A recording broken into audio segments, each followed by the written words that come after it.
Welcome to Mission Evolution Radio Show with Gwilda Wiyaka, bringing together today's leading experts to uncover ever-deepening spiritual truths and the latest scientific developments in support of the evolution of humankind. For more information on Mission Evolution Radio with Gwilda Wiyaka, visit www.missionevolution.org. And now, here's the host of Mission Evolution, Miss Gwilda Wiyaka. What's finite consciousness? If our consciousness becomes finite enough, will it intersect with the divine? Mission Evolution Radio Show is coming to you around the world on the Exxon Broadcast Network, xzbn.net. With us this hour to explore the nature of the divine and consciousness is the author of Soul Making, The Realization of the Mystical Life, Douglas Gillette. Douglas has an M.A.R.S. from the University of Chicago and a Master's of Divinity from Chicago Theological Seminary. Douglas is a best-selling author of 9 books on depth psychology and spirituality. He recently retired as a teacher in the Emeritus program at Oakton College, where he taught for 20 years. He's still teaching, facilitating via Zoom, an ongoing series of book discussion groups. Douglas is also a retired pastor and pastoral counselor who continues to serve as a life's guide. His website, DouglasGilletteCreations.com. Douglas, thanks for joining us on Mission Evolution. Thank you, Gwilda. Great opportunity, and it's always a pleasure to speak with you. It's so fun to work together. Now, your bio says you have an M.A.R.S. from the University of Chicago. What's an M.A.R.S.? Master of Religious Studies. Ah, okay. I hadn't seen that before. Yeah, so, yeah. So many people have these Doctor of Divinity that they pay $35 for off the web. It's wonderful to see a truly educated person. Yeah. What drew you to become a pastor? I tell you the truth, I tried a number of different, I say denominations, but it's more than denominations, religious systems. Looking for where I might fit the best, realizing that, in fact, I don't really quite fit anywhere.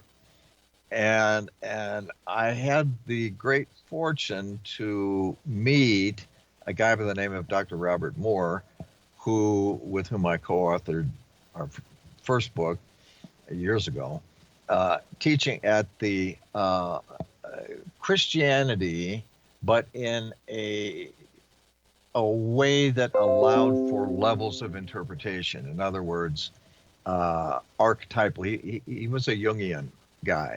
Okay. Mm-hmm. So that allowed me to, that viewpoint allowed me to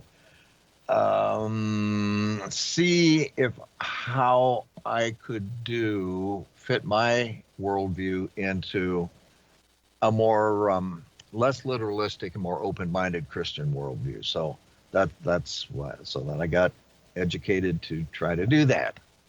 So you speak of it being archetypal rather than literal, I would guess. And it occurs to me, I've certainly noticed that every person really kind of needs a different way of relating because everybody is so different and we're all coming from different levels of understanding of the divine or of consciousness.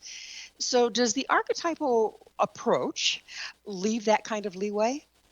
It does. I think that there are many layers of reality of who we are, what we are, how we can think, how we can experience things, and so forth.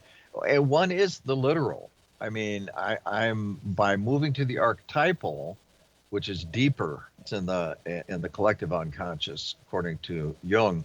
By moving to that level, things can appear, whatever they are in the literalistic level, they are nuanced and metaphorical and symbolic and can work with the psyche at a deeper level than say CNN or something could tape on the daily news. So we have these multiple layers or levels on which we all inhabit, and in my view, none cancels the others, and I try to live on multiple levels at the same time, and I recommend it. Sounds a little confusing. Now we have Uh, the language of dreams is metaphorical and allegorical as well. Is it one of those layers a little more into the out of the alpha and into the beta and theta? yeah, I think dreams, again, dreams come at different levels too. Uh, there's, light dreaming and deeper dreaming and no dreaming, and that we're aware of anyway. And I think dreams, in my experience, the big ones anyway, carry multiple levels of meaning. So that what and furthermore, every character in most dreams is us, doing, from the unconscious, posing it as these different figures. So yeah, as far as brain waves are concerned, I'm not a student of that really, but yeah, dreams, most especially the big dreams, can have 2 or 3 layers of meaning. And then we take it, to the Aboriginals or the Native Americans or the Tibetans when they were dealing with shamanism. The shamanic journey trance also speaks in that same language. Right, right. Yeah, yeah. So where are we accessing? Who are we talking to at that level? Oh, that's a good question. Uh, Again, with multiple layers of answers, I would say we're talking at one way to think about it is we're talking to a deeper or higher series of, or one of a series of I's, capital I. We're talking to ourselves at a deeper, higher register. But what are ourselves at a deeper or higher register? Well, eventually, at some point, they become quote unquote divine or semi-divine or even demonic. And at a deeper or higher level, eventually I think they do become the one, the I, capital I. You know what I love about you saying deeper and higher, because particularly in the New Age faction, it's all higher and higher. Yeah. Yeah, Mm-hmm. but that's imbalanced. It ends up being polarized and fairly luciferic, doesn't it?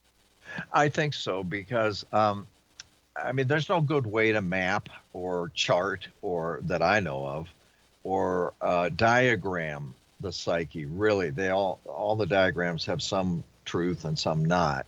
Like trying to represent anything that is organic and spiritual in a kind of straight line, graph doesn't work too well. I'm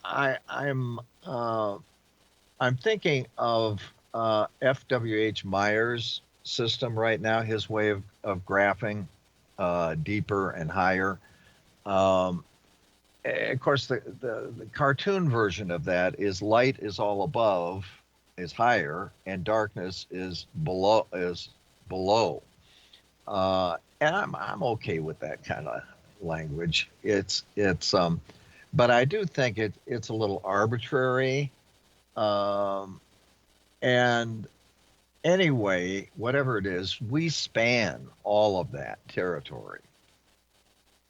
Well, So go ahead. Sorry. I was just going to finish that thought with, so since we do, and all of reality, capital R, spans all that territory, that's the dark or the deeper is part of us too. And from a Jungian perspective, as much of that needs to be lifted up, made conscious, and integrated with the light as possible. There is a cutoff point, though, where both higher and lower, maybe not so much higher, but in the darker regions of the psyche, where you need to stop trying to integrate it, because to use that analogy of the darkness below, it gets too dark, and it's too big, and it's too powerful. And people that play with it get sucked into it. Can't the same be said for getting too high? It can. If you don't have a well enough glued together ego consciousness or I, you will tend to disintegrate either way, up or down.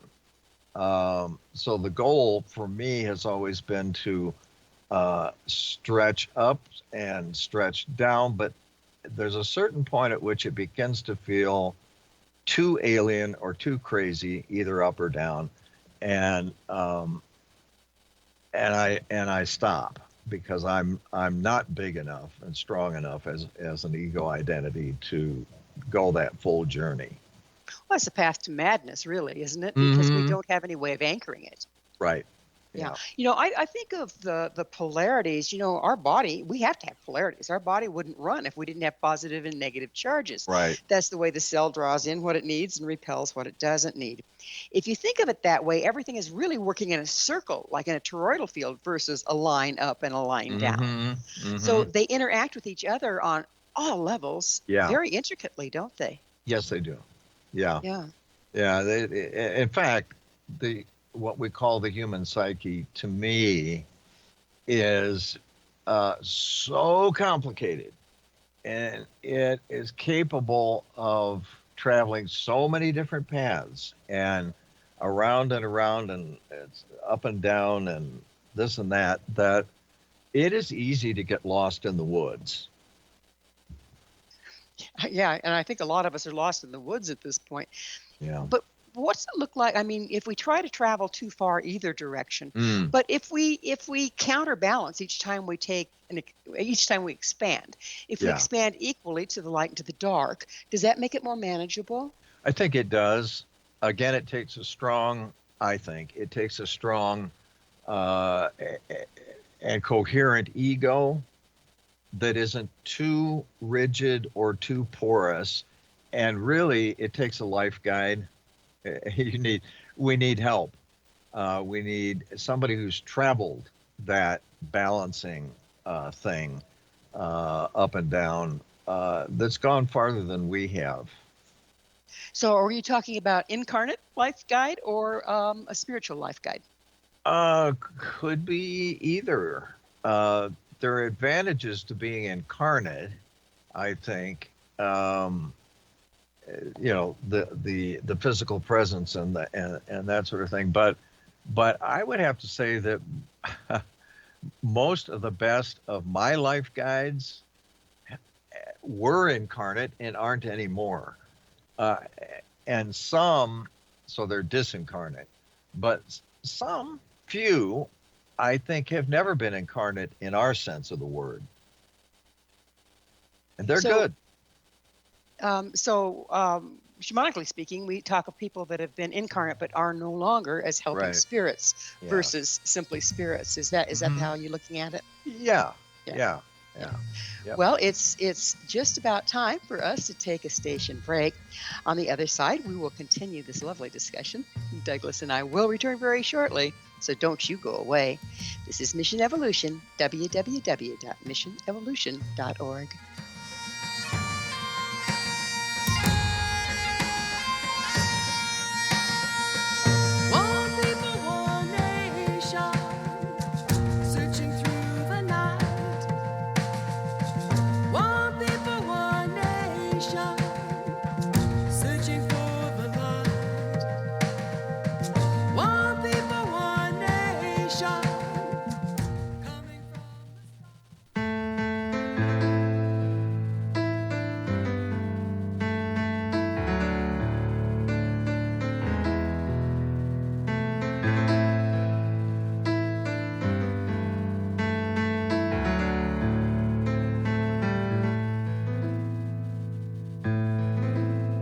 Is calm, the night has fallen. I have reached the end of days. What's real is not reason. Can you expand your consciousness? Why would you want to? With us discussing consciousness is Douglas M. Gillette. Douglas is the author of Soul Making, The Realization of the Mystical Life. Douglas, what constitutes a conscious expanding experience?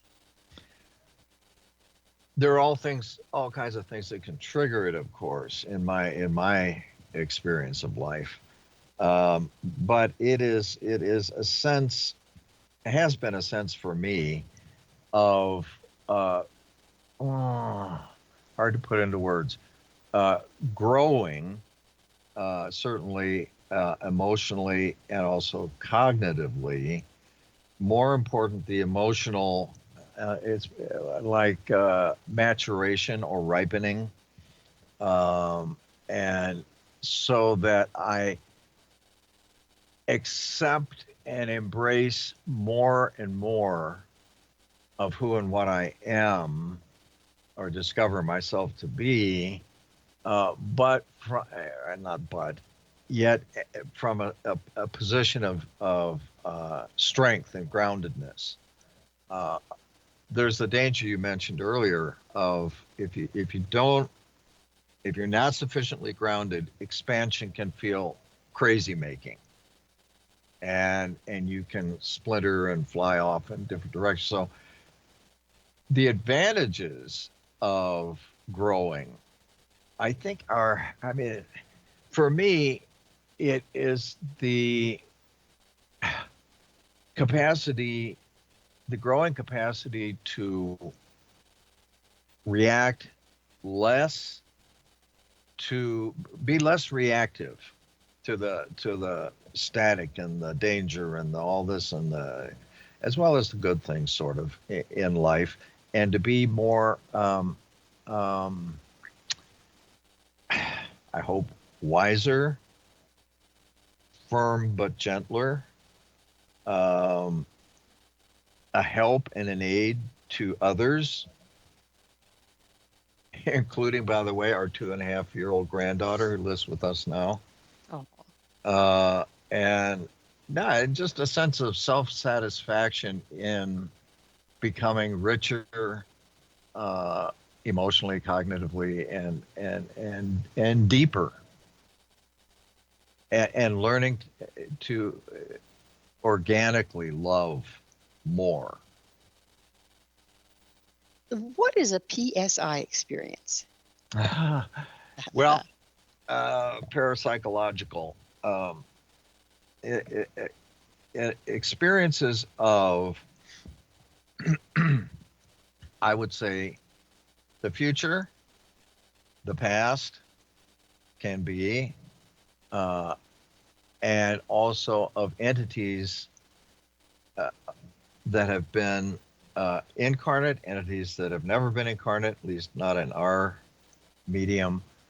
Psi experiences are, for me, have included such things as precognition and synchronicity and apparitions, both incipient and full-on visual.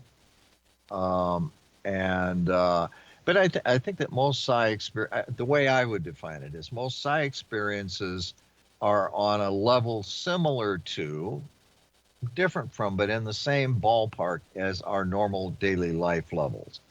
That's just how I would experience them.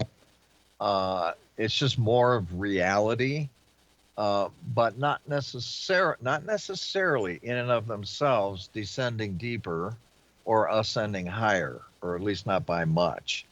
I contrast psi experiences in that way, or PSI, as with what I call spiritual experiences, which are expanding, exalting, joyous, in which I feel like I acquire more wisdom, wholeness, and become more loving. So let me see if I got the two straight here. If I'm sitting here in my living room doing normal things, I'm not particularly zoning out or anything else, and suddenly have a sensing of a disembodied spirit around me, say I'm sensitive like that, that would be a psi experience. If I'm sitting in my living room kind of zoning a little bit and all of a sudden am filled with this absolute inspiration and joy and I goosebump all over, that would be a spiritual experience? Yeah.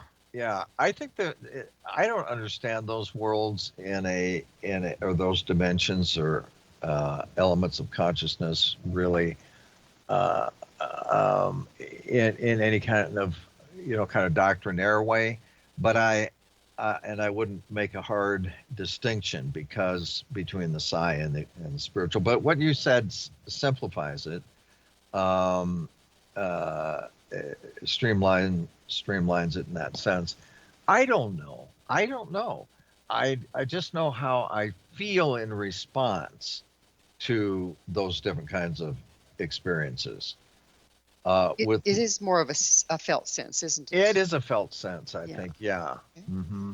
So you mentioned having many psi experiences and consciousness expanding spiritual experiences. Would you Yeah. mind sharing some with us? Okay. Psi experiences. I mean, here's one. Um, I had ended a love triangle with two different Mexican women, uh, and I was in the church at that time, and one of my parishioners, I just one part of this huge thing. One of my parishioners said after the service, "I saw a Mexican woman standing with you beside the pulpit," and I said, and I knew that Cheryl was psychic. I said, "Really? Okay. Was she this one? No. Was she that one? No. Was she anybody that I know now? No. But you are going to be with her." I said, "Okay. All right." Next, one of the next things that happened with that was I needed to hire someone to come in and cook and clean for me because I'd just taken my mother into my apartment in Chicago with me and realized I couldn't handle it all. And the thought came to me. I hadn't interviewed anybody yet. I ended up interviewing two women. Uh, I'm going to marry the woman I hire. Oh, wow. It's like, well, okay, where'd Careful that come who from? you hire. Yeah, where'd that come from? And then a third, this is about precognition, I guess. A third thing was there was a magazine downstairs in the foyer with a picture of a Maya, uh, Mexican Native American, in some kind of festival with big banana leaves on her head and so forth. I saw that picture and I said, "That's her." I copied the picture, put the magazine back. A few weeks later, I interviewed two women, and the first one looked just like the woman in the picture of the magazine. She was about the height and so forth of the woman that Cheryl had described to me. And I immediately felt this total sense of fulfillment with her. I hired her. The thing is, she was already married. Ooh, that's not good. So, yeah, so I thought, well, I don't know what all that was about. And I just put it off to the side. And I would take her back and forth to home when she would come once a week. And gradually, over a period of months, she started talking about her marriage, which was horrible. And eventually, I just felt this selfless love for her that she was smart, energetic. She didn't deserve the life she had. And whether I would ever be with her or not, I decided I would offer my help in helping her escape from her situation, which I did. And later, a few months later, we did start talking out. Sent her, got her on a plane to Houston, where most of her relatives were. We started talking on the phone. I moved to Houston. We got married, and it's been 29 years now of just, I was right about, so I was precognizing this wonderful relationship. But there's a lot more to it. I'll just mention one more thing. When she was still in Mexico and just had married this guy, fellow Mexican migrant worker. She just on a lark went to a psychic uh, near the town where she lived, and the psychic told her, "Okay, you're married to this guy, but this is not the man you're going to be with. He lives in the north, uh, and you're going to find him, and he you, and that's who you're going to make a life together with." And my wife just said, well, that's nuts. I'm in love with this guy. I just married him. Well, that is what happened. Yeah. Their original goal was Houston, but they ended up in Chicago, where I was living. And it's a long story, but that for me is a beautiful example of a psi experience, Okay. precognitive, just kind of all over the place, but not, but still on this level of reality, if you know what I mean. I do. I do. So, you mentioned psychics. I know there's a certain amount of things we have to watch out for if we're Yeah. psychic, or if we go to a psychic, and it has to do with that multidimensionality of reality. It's like Mhm. where are you reading versus where my intention goes? And Right. does your reading alter my intention and change my life's path to what you're reading versus the other way around? Do you have anything on that? Yeah, I would be surprised if a psychic reading per se changed anything. Um, I guess it would be up to the person who's the subject of the reading as to how much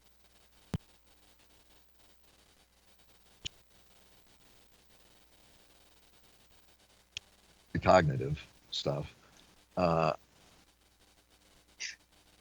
So in your description, you got the psychic readings, but then you mhm. just let it sit until you saw it, and then it was a Yeah, recognition yeah, versus, ooh, I don't want to go that way, or I'm looking for that. It was just, that's interesting. And then it popped up later. right. Yep. Gotcha. Gotcha. Well, it is, again, that wonderful moment where we need to take another station break. And Douglas, on the other side, we're going to get into something really fun. I'm going to ask you, what is reality? Douglas and I will be right back to continue our discussion, so you stay right there. This is Mission Evolution, www.missionevolution.org. One people, one nation, searching through the night. One people, one nation, searching for the light. One people, one nation, coming from the stars. One people, one nation.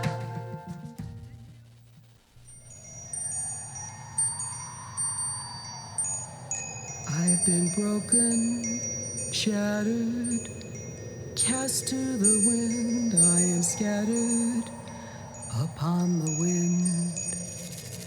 I've been broken, shattered, cast to the wind. I am scattered upon the wind. I've been broken, shattered, cast to the wind. What's real? This is Mission Evolution, missionevolution.org. With us discussing reality is Douglas M. Gillette. His website, douglasgilletteCreations.com.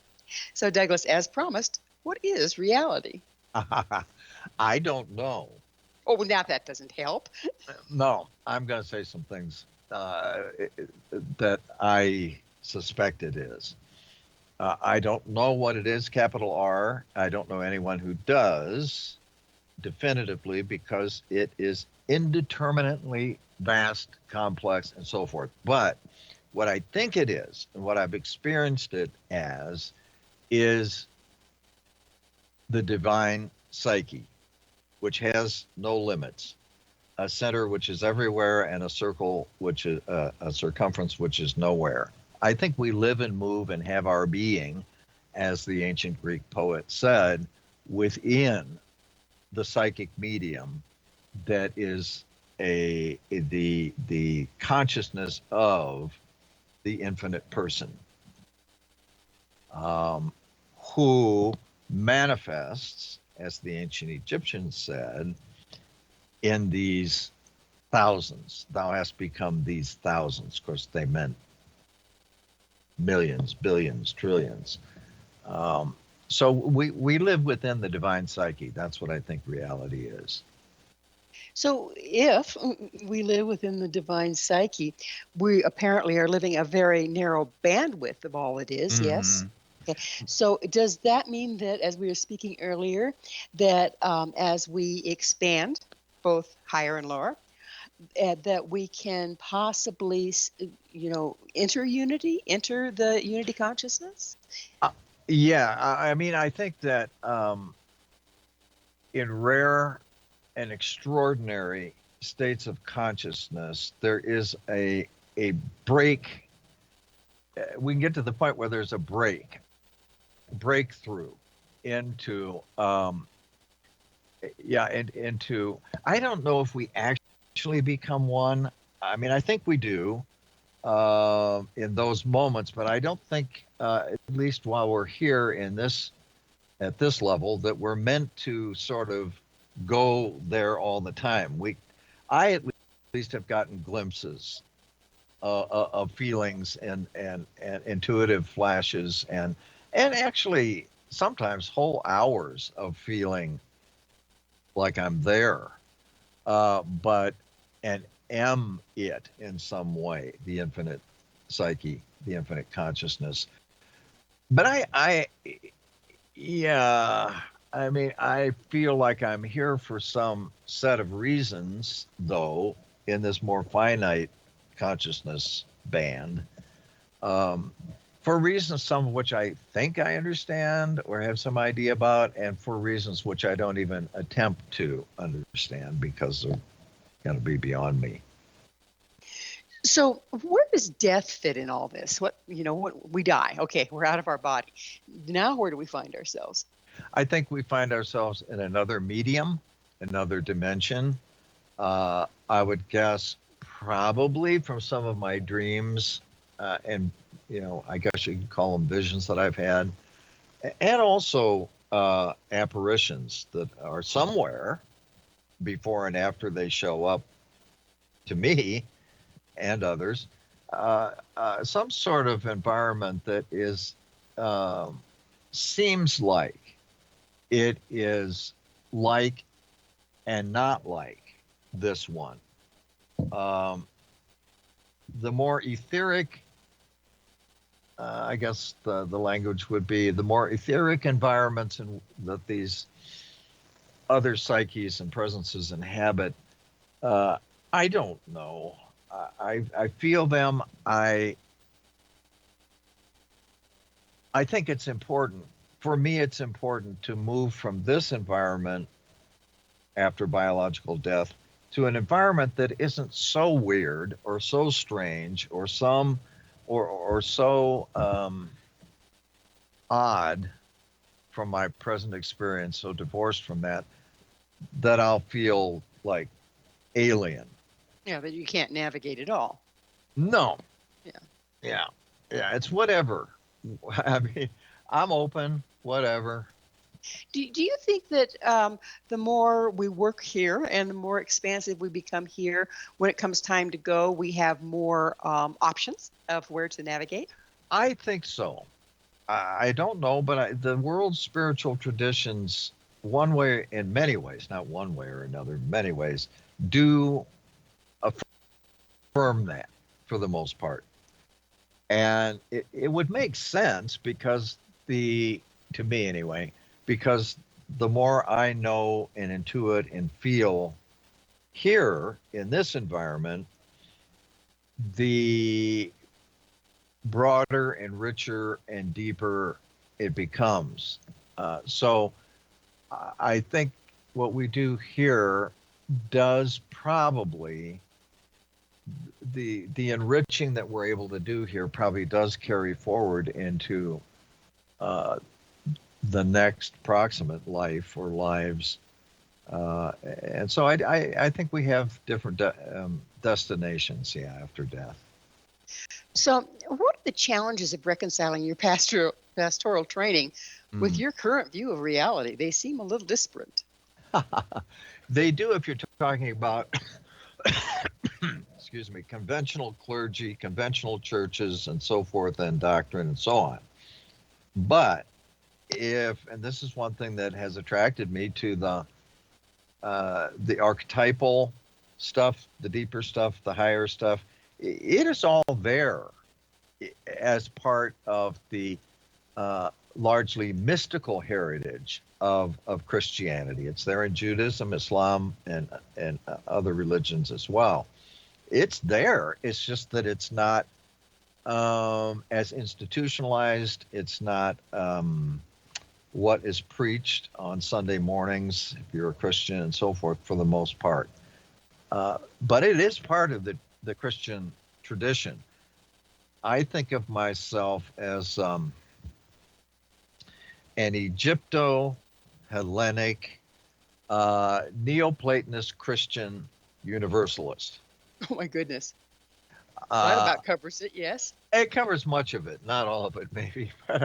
I think the divine is trying to reach us wherever we are, whenever we are, and lift us into ecstasy and joy and love. Sometimes that lifting process is painful for us, and then there are all the purposes of God, most of which I don't understand and couldn't understand. But I think, for people who are sensitive to dimensions and I guess you would say gradations or registers of spirit, including their own, in a certain sense, it doesn't matter what, in that sense, to you personally, what religious group you're with. So we've been talking about it a little bit. How about we define divine? Gwilda.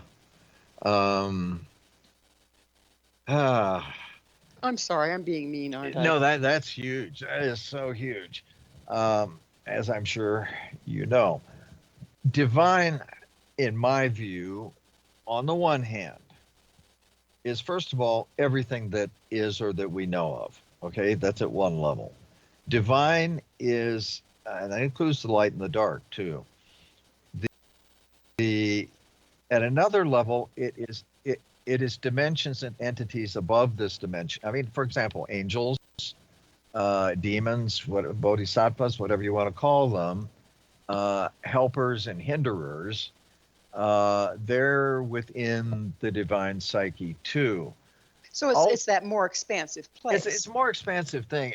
But if you leave it just at that, though, I don't think we can ever know the divine in and of itself, at least not incarnate as we are now. But we can know the divine as it self-expresses to finite creatures, where it meets us as we are moving toward it. And so that's where God images come from, whose ever God images. You said something interesting. You said that when we were talking about what is the divine, you included the entities that aren't necessarily so friendly as we think of them. Mm-hmm. How come they're included in that? Because I don't like them. I don't want anything to do with them.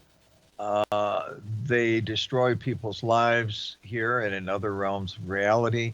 At the same time, they, in my view, must serve a purpose, which I don't understand and don't claim to or even want to try, some purpose or purposes that the God of love has.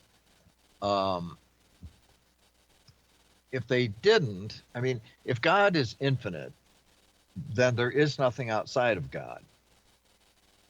There's nothing outside of the infinite. So they must be a part of, and I don't say that as a Pollyanna because I've seen people's lives shredded. All you have to do is turn on the news if you haven't experienced it directly and see it happening all over the place, not just people, other persons that are not human animals, so forth.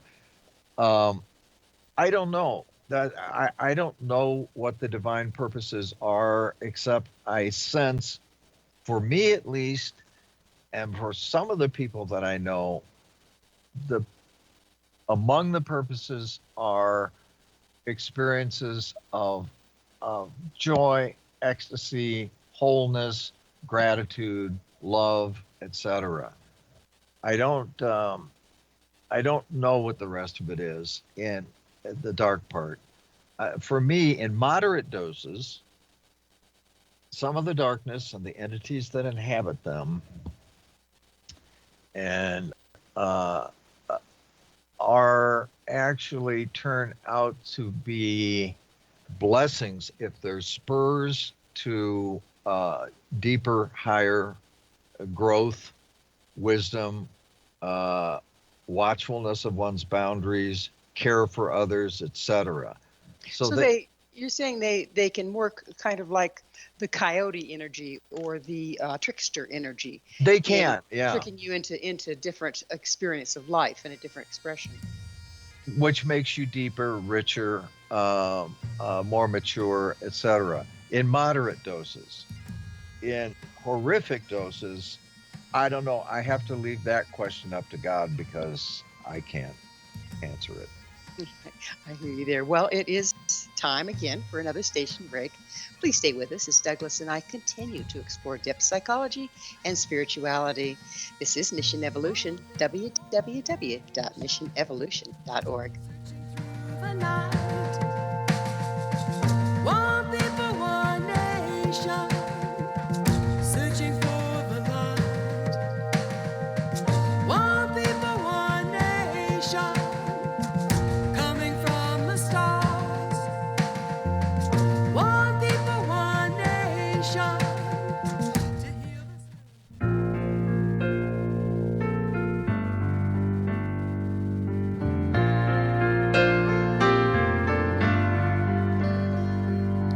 brilliant feathers of an unearthly hue glide by on the edge of his dream.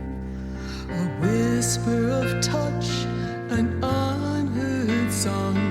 Whose bird takes flight, prompted by his broken heart. Is nature conscious? This is Mission Evolution, missionevolution.org. We're continuing our discussion with Douglas M. Gillette. His website, douglasgilletteCreations.com. Douglas, where does nature fit in with all this? You know, the earth, the trees, the sky. Where is nature conscious in the way you're looking at things? You got me. But I think that nature behaves as a whole, and I include the known universe. I think nature behaves as if it were a personish, at least. I do think it is in some kind of apparent to me disjunction with absolute goodness and love and so forth, the divine in that way. So you're seeing it as an expression of the divine. Can we align with it and become more Yeah. divine? I do see it as a partial or fragmentary expression of the divine, as all things must be. Uh, but yes, to your question, can we align with it and then, like the Pythagoreans, move beyond it? Because nature is not, for me, the end all and be all, or becoming one with it, the end of spiritual growth. In a very real way, we already are one with it, whether we're conscious of that or not, because we are whatever else we may be, and I think we are that else. We are nature. It's not like we parachuted in here from some other dimension in any simple way. We are expressions of nature, and our own ferocity is an expression of the ferociousness of nature.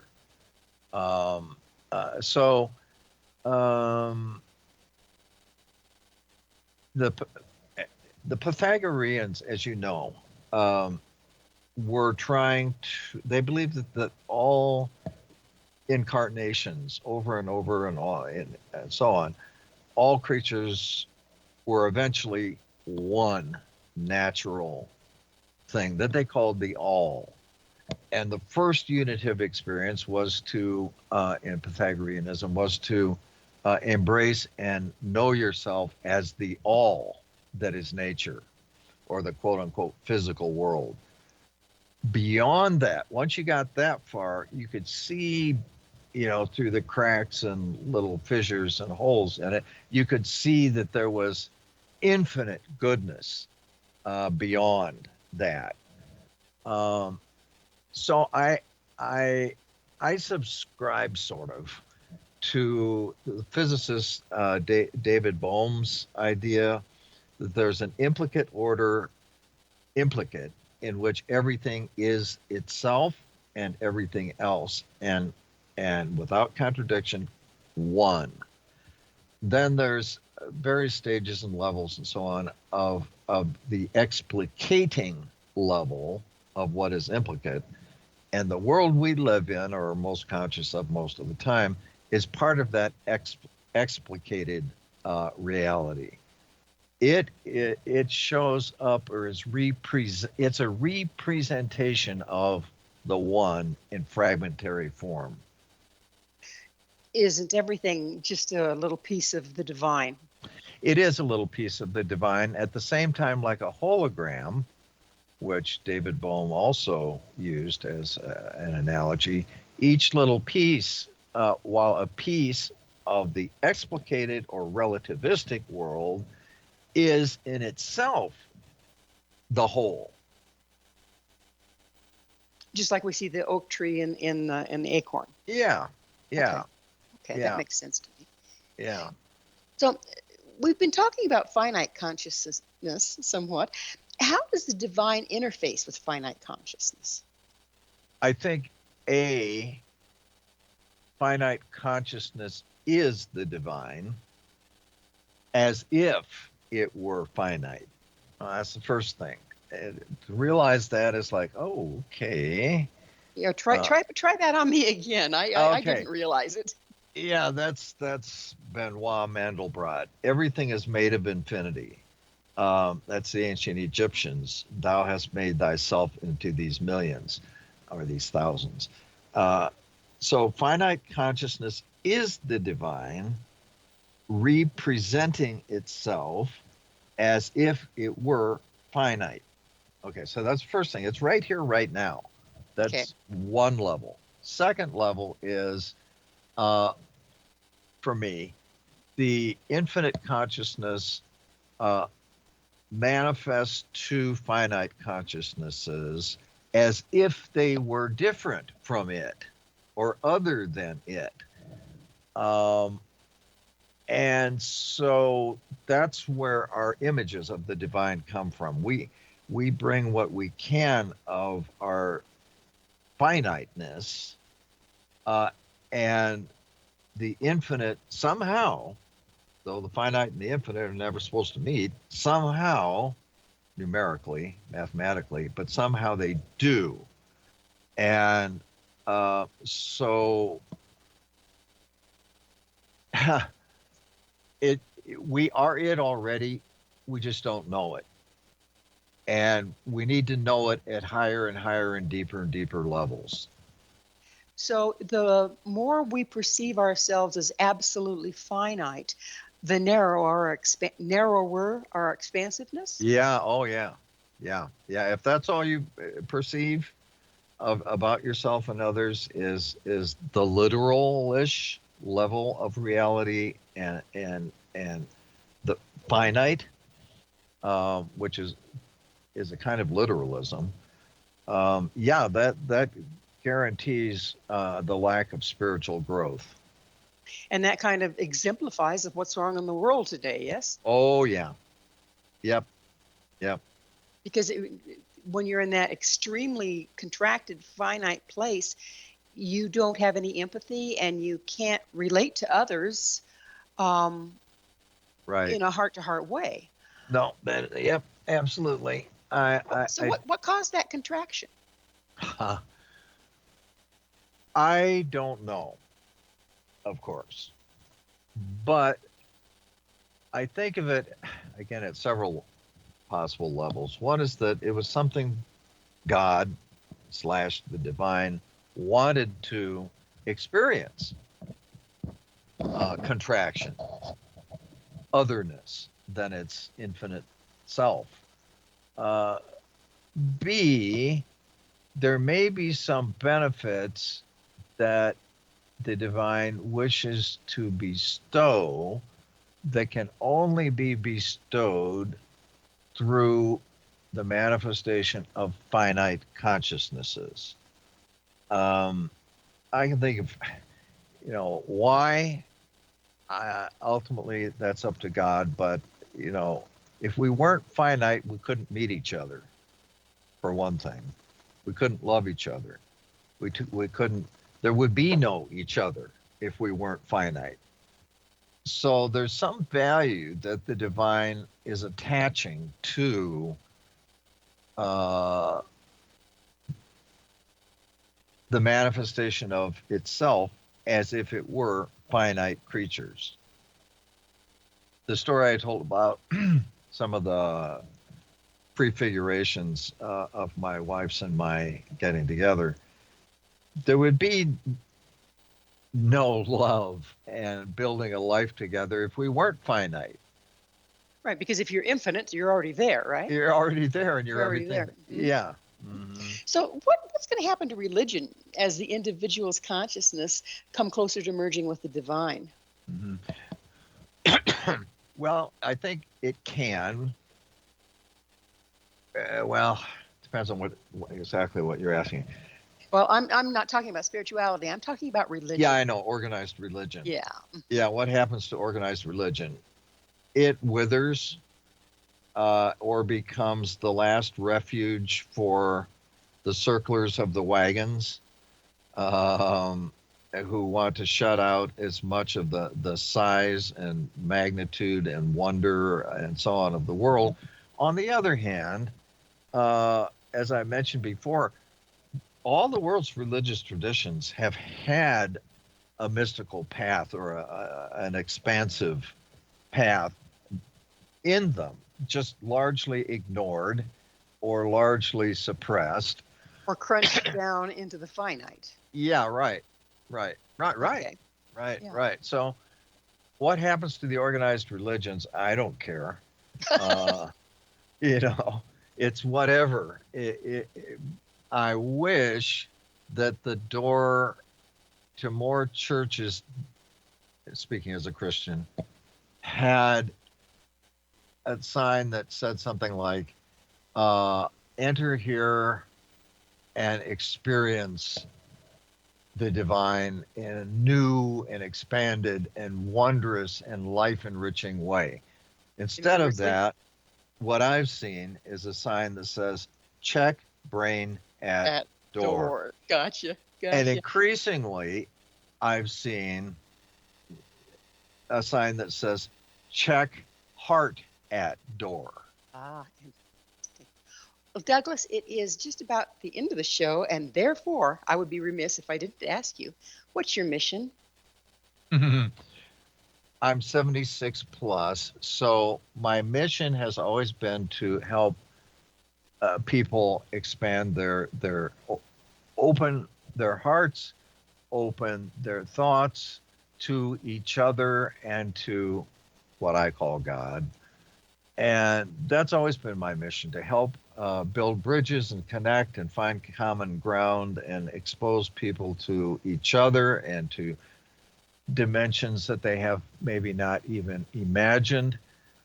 At 76 plus, my main mission, it was still that. That's what we're doing here. You're helping me to do that, and hopefully I'm helping you too. But it's mostly more narrow. It's protect and provide for the best life that I can contribute to for my family and friends and so forth. And that's okay. That's great. That's important. Well, Yeah. unfortunately, we have come to the end of the show. Douglas, thank you so much for coming on the show and sharing your thoughts. Oh, thanks a lot, Gwilda. It's always more than a pleasure. It's deeply enjoyable for me. Thank you. Our guest this hour has been Douglas M. Gillette, the author of Soul Making, The Realization of the Mystical Life. To find out more about Douglas, where you can find his books and all he has to offer, visit his website, douglasgilletteCreations.com. This has been Mission Evolution with Gwilda Wiyaka. For more information or to enjoy past archived episodes, visit www.missionevolution.org. But please, be sure to continue bringing information, resources, and support to our evolving world. One people, one nation.